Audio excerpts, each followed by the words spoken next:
But what happens when you put something else in your hand? Where does your mind have to be? Where do the principles come into Tai Chi again? And how do you put them into something now extending from the hand? Should you train with Tai Chi weapons? And what are the benefits of doing it? So you may practice Tai Chi. A lot of people will practice the barehand forms, but not everyone practices the weapons. Now, this is usually to do with the fact that some people just want to train the barehand, or their instructor doesn't know the weapons, or they just are a bit scared of them and don't really see the point. Let's look at that to start with. Why would you train with a sword in Tai Chi if you're just doing it for health? I'm not talking about people that are interested in history or the weapons. You know, people like me that just haven't grown up. Then why would you train with them? Well, simply put, it's a different way of moving. So if you're doing the barehand form, we know that when we do the barehand form, we know where our hand is. You know, if you've practiced a long time, you become used to it. So this is why weapons are generally practiced second. One, because they are more difficult, but two, we can understand our own body. But what happens when you put something else in your hand? Where does your mind have to be? Where do the principles come into Tai Chi again? And how do you put them into something now extending from the hand? Where we have to understand where the tip is. What the tip is doing. Where our other hand is so that we don't chop it off. We have to be a lot more aware. And a lot of Kung Fu forms did start with weapons. So they say, maybe, maybe not. But there are overlaps in how you move and the principles of using them.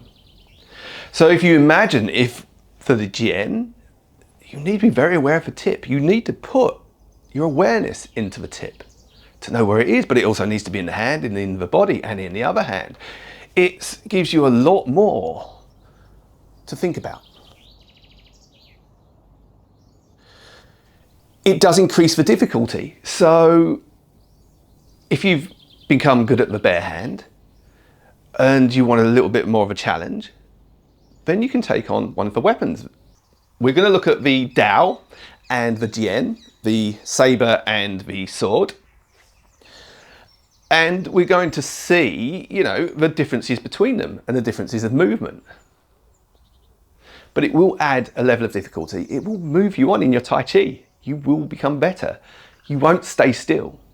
Now, you don't have to, and if you just want to practice the form, absolutely fine, because you can just practice one move for the rest of your life and you'll still get fantastic benefits. In fact, you'll be so good at that way of moving, it'll become part of you.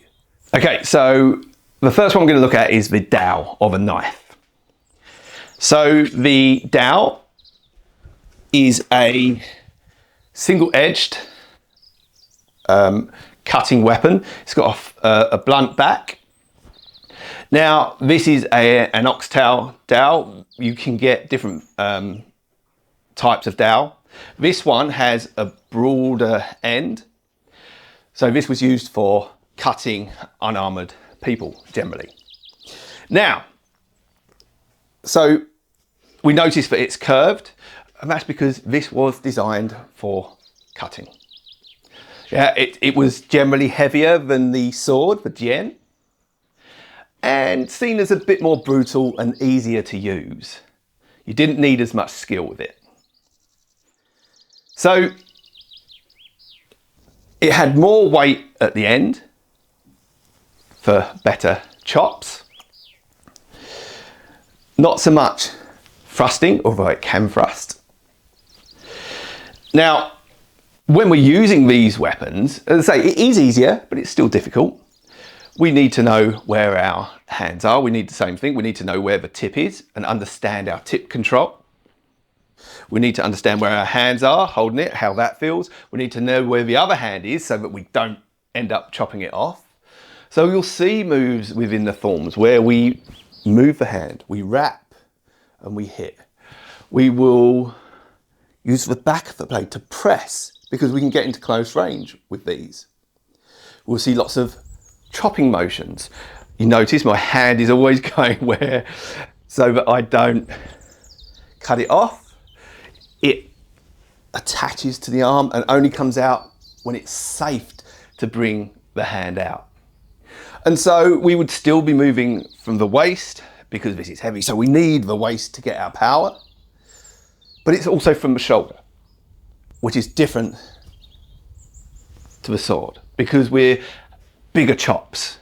And so we'd carry on with our motions and we'd keep moving. Even in this tight area here, we would keep moving around with our chops, moving our hands so that we don't chop them off. So you'd usually learn to use the Dao before the Jian because it's easier. It's still difficult because there's lots of things happening. You know, your feet are moving, your hands are moving. You've got that other aspect of not hitting yourself, which does happen. To be fair, the faster you move, the more you hit yourself. Luckily, Tai Chi is slow, and if you're doing it for health, but also you're going to start to build up your arms using the weapon. You're also going to open your awareness to how your body's moving with this weapon. And again, it makes it more interesting that you might find that your bare hand becomes better because you're using a weapon. You're upping your skills. So this is the Dao. So this is one of the first ones we would use. As I say, we're usually going to see chopping motions. You're going to see pressing motions and cutting motions with this.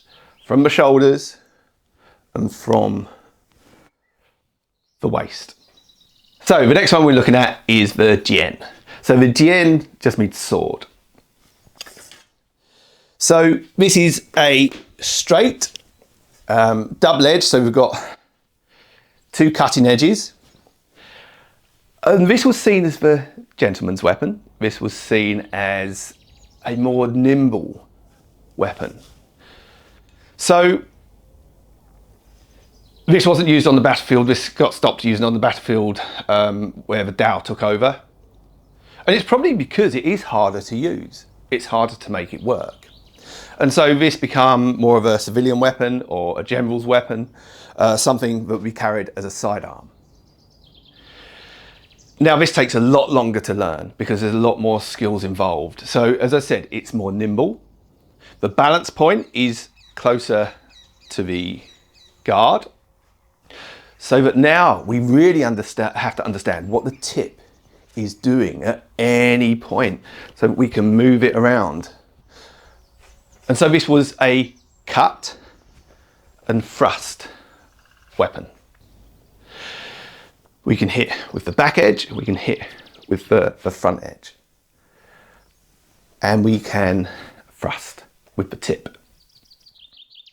So again, we're moving from the waist. We need to move from the waist to be able to do this. We focus on footwork because we have to be nimble with this weapon. We work a lot from the wrist, not as much from the shoulder as we do in the Dao. So we work from the wrist. So the wrist has to be very mobile. We have to be able to use the wrist. And again, something like Jian, which is entangle. And to flick as we hit these percussive hits with the flick end of the blade, such as Jian or Jian. So Jian is dot, a bit like dotting with a brush. We just dot downwards. If you notice what the wrist does, it lifts up. We dot down. So this is a much more mobile weapon. Again, we have to know where the other hand is. Now, when we use the Jian, if you notice with the Dao, we used the open palm. With Jian, we usually use the sword fingers. There's lots of different ideas why we use the sword fingers. No one really knows. So this is where we start to move more in an agile way. as we move with the Jian. It's has a lot more movement within the forms, or ours do in particular. So again, it makes it very, very interesting. And this is very hard to learn. To learn the skills of the Jian can take a while. And obviously not stabbing yourself takes a little bit as well. So there we have it. We have the Dao and the Jian. They are both very different weapons which move differently. Now you may have no interest in the weapons within Tai Chi, but it can improve your barehand. If you consider how long it takes to learn your barehand, it might take you 10 times as long to learn the Jian. But your barehand will be better for it. You will be better for it because you'll move in a different way. We could sit here with the Jian and we can focus on the tip and meditate all of our essence going up into that tip. And this is important. You know, even for fighting, when we're Jian, we need to have all that power going into the tip where we want it to be. But as a meditation, just understanding, feeling that link between our whole body and that tip. And this happens over time. So that your tip control is very, very good. It's not flying all over the place. You don't hold it up and it's dropping down and it's in funny positions. This increases our awareness beyond the body.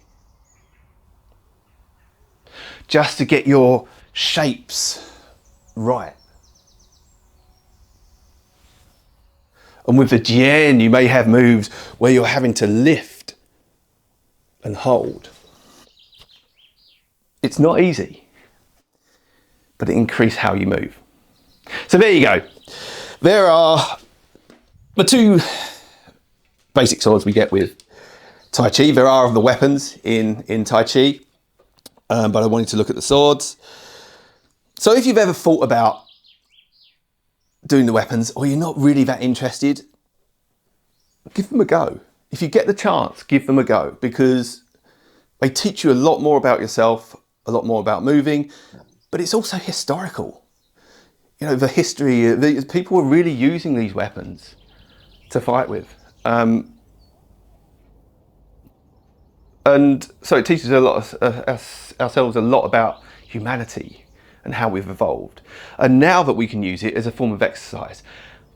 And to be honest, quite an incredible form of exercise. I didn't find this interesting when I first started, but I didn't have any interest in fighting with the swords. I couldn't see the point. But now I love them. I think they're fantastic.